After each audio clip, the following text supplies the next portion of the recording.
Como les conté el otro día, los chicos de GX Gaming nos mandaron un kit.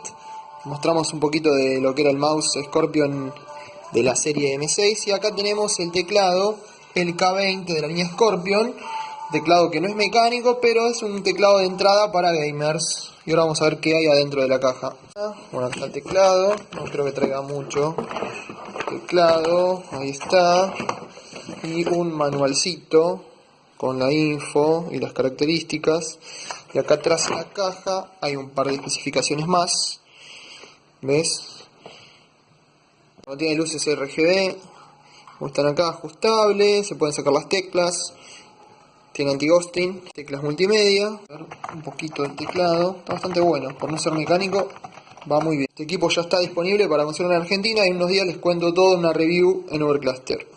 Un poquito de las luces. Ah, qué lindo que está.